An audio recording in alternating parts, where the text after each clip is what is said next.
अस्सलाम वालेकुम दोस्तों आज हम बात करेंगे Indian film star Rekha ji की।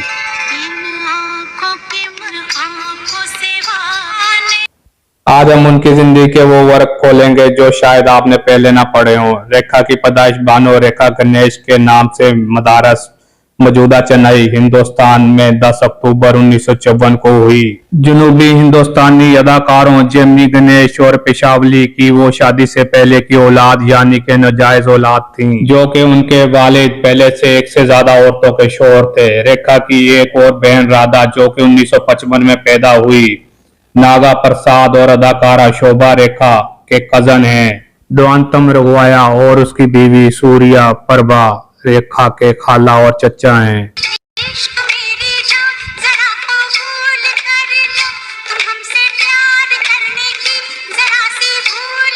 रेखा की मादरी जुबान तेलुगु है और वो तमिल, हिंदी और अंग्रेजी जुबान में रवानी रखती हैं। रेखा के वालिद के साथ ताल्लुकात अच्छे न थे। वो रेखा को बेटी के तौर पर पहचान नहीं देना चाहता था। रेखा की वालदा ने बाद में मदारस के एक सिनेमा फोटोग्राफर प्रकाश से शादी की और 2 बच्चों को जन्म दिया। रेखा 1 साल की थी जब उसने तेलुगु जुबान के ड्रामे आंटी गेटो में काम किया। जब रेखा 3 साल की थी तो उसे किंडरगार्टन स्कूल में दाखिल करवाया गया और उसके बाद मदारस के प्रेजेंटेशन कॉन्वेंट स्कूल में दाखिला लिया। स्कूल में जब वो 9 से 10 साल की थी तो वो एक तन्हाई परस्त लड़की थी। रेखा कहती हैं कि उन्हें बचपन में मोटापे का प्रॉब्लम था और वो स्कूल की सबसे मोटी लड़की थी। उनको रक्स और खेलों का शौक था लेकिन मोटापे की वजह से कभी शौक पूरा ना कर पाई थी। इसी वजह से स्कूल के बहुत से साथी उनसे गुंडागर्दी करते थे। रेखा खुद को खुदा और तकदीर पर पुख्ता यकीन रखने वाली कहती हैं।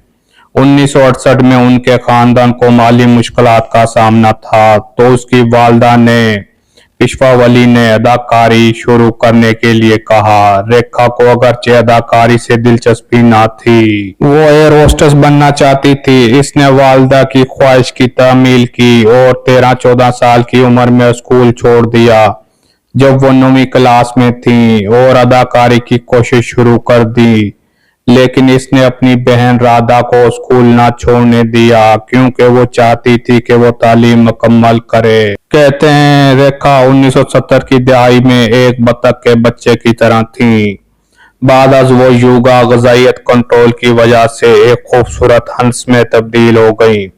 1983 में उनकी खुराक और योगा की मशक पर एक किताब भी छपी जिसका नाम था रेखा का दिमाग और जिस्म का मंदिर। बाद वो 80 और 90 की दहाई में हिंदी सिनेमा के मारूफ सितारों में से एक थी। रेखा अपने वालिद के बारे में कहती हैं कि उनके साथ ना रहने के बावजूद वो उनको महसूस करती थी।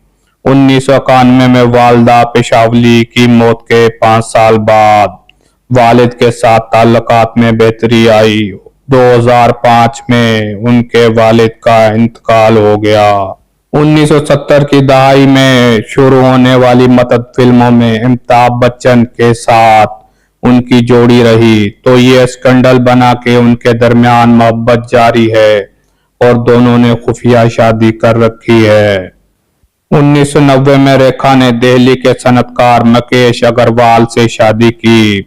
अग्रवाल एक खुद साख्ता कारोबार और किचन वेयर ब्रांड हॉटलाइन के मालिक थे। वो डिप्रेशन के मर्ज में काफी अरसे से मुब्तला थे। रेखा को शादी के बाद ही उनकी सेहत के बारे में पता चला।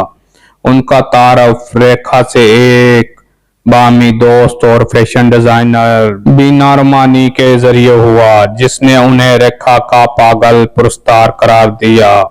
उनकी शादी मार्च 1990 को हुई और चंद माह बाद जब वो लंदन में थी वो कई कोशिशों के बाद खुदकुशी करके मर गए। एक नोट छोड़ा, किसी पर इल्जाम ना लगाएं। इन दिनों रेखा प्रेस की तरफ से बहुत परेशान रही। उनको बहुत से नामों से पुकारा गया, डाइन, कातिल, लेकिन रेखा जल्द ही इन इल्जामात से बेदाग निकल आई। रेखा की 1973 में अदाकार विनोद मोहरा से शादी होने की खबरें बहुत फैली थीं। लेकिन 2004 में समी गरीवाल के साथ एक टेलीविजन इंटरव्यू में उन्होंने मोहरा से शादी की तरदीद करते हुए उन्हें खैरख्वाह कहा। अदाकारी के अलावा रेखा ने 2012 में राज्यसभा के रुकन के तौर पर खिदमत अंजाम दी। उनकी निजी जिंदगी और अवामी तस्वीर अक्सर मीडिया की दिलचस्पी और बहस का मौजू रही। रेखा की कोई औलाद नहीं है। रेखा फिलहाल मुंबई में अपने बांद्रा वाले घर में रहती हैं।